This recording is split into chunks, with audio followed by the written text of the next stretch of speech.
Right now, I want you to imagine something. You're walking through a forest. It's roughly 40,000 years ago. You're barefoot because shoes won't be invented for another 30,000 years. You step on a sharp rock wrong, and you feel your ankle twist and snap beneath you. You hit the ground. The pain is instant, blinding, the worst thing you've ever felt. And here's what's not coming to help you. No ambulance, no hospital, no doctor, no morphine, no ibuprofen, no ice pack, nothing. Just you, lying on the forest floor with a broken ankle, surrounded by predators that can smell the panic in your sweat. What do? What does anyone do? Because here's the thing nobody thinks about when they picture ancient life. The pain was the same. Your ancestors had the exact same nervous system you have, the same nerve endings, the same pain receptors, the same brain screaming the same signals.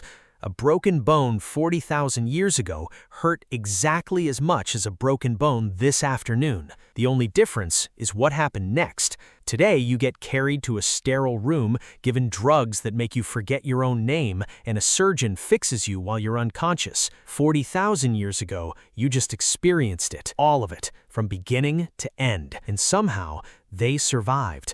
Not just survived, they crossed continents, hunted megafauna, raised children, built cultures, all while dealing with levels of pain that would send most modern humans into psychological shutdown. So how did they do it? Let's start with what they had, because they weren't helpless. Far from it. Your ancestors had access to something most people don't realize, one of the most sophisticated pharmacies on the planet, the forest. In 2017, researchers analyzed the calcified dental plaque of a Neanderthal from El Cedrón cave in Spain. Stuck in his teeth, preserved for 49,000 years, they found traces of poplar bark, which contains salicylic acid, the active ingredient in aspirin. This man had a massive dental abscess, a brutally painful infected tooth, and he was self-medicating 49,000 years ago. He didn't know the chemistry. He didn't need to. Thousands of generations of trial and error had already figured it out.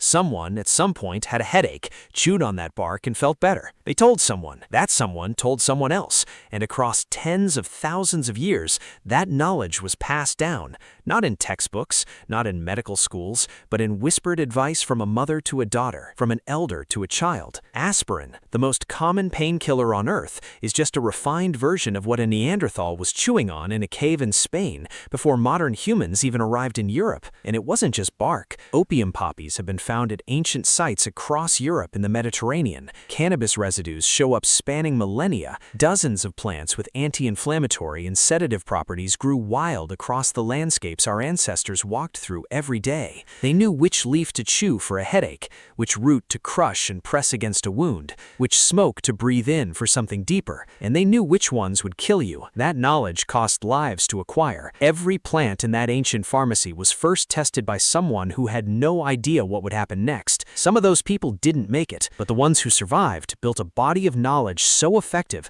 that modern medicine is still, to this day, discovering compounds in the same plants. But plants could only do so much. For the truly extreme cases, ancient humans did something that should be impossible. They performed brain surgery, trepanation, the deliberate drilling or scraping of a hole into a living person's skull. Before you dismiss that as primitive butchery, consider this. Thousands of trepanned skulls have been found across every inhabited continent. Some date back over 7,000 years. And here's the part that makes modern surgeons uncomfortable. Many of those skulls show clear bone regrowth around the hole. That means the patient survived. Not just survived the procedure, but lived for years afterward. Some skulls show multiple trepanation holes, made at different times, meaning the person came back for another round, which means the first time went well enough that they volunteered to do it again. No anesthesia as we know it, no sterile operating room, just a sharpened stone, a steady hand, and a patient who was almost certainly conscious through the entire thing. And these ancient surgeons,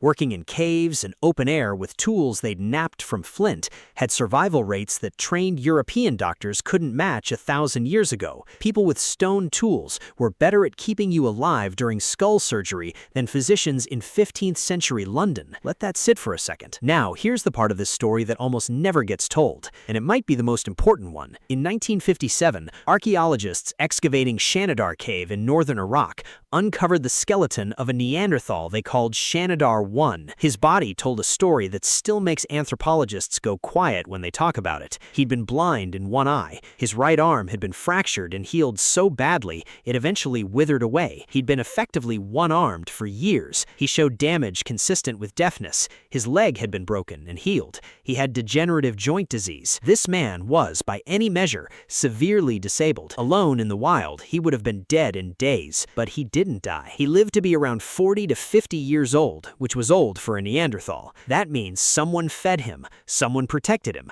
someone guided him across terrain he couldn't see properly, and kept him warm through winters he couldn't have survived alone. Not for a week, for years, maybe decades. His group carried him, not because he could hunt, not because it was efficient, but because he was theirs, and they weren't going to let him go. This is what changes the entire picture. Pain in the ancient world was not a private experience. You didn't suffer behind a closed door. When you were hurt, the group came. They held you down during the worst of it. They chewed the bark and pressed it to your wound when you couldn't do it yourself. They sat with you through the long nights when the pain wouldn't let you sleep. They told you stories to pull your mind somewhere else. They didn't have morphine. They had presence. They had hands and voices and the stubborn refusal to let you face it alone. We have every painkiller imaginable now. We can numb anything, fix almost any break, replace entire organs. But somewhere along the way, we moved pain behind closed doors, into sterile rooms with fluorescent lights and strangers in scrubs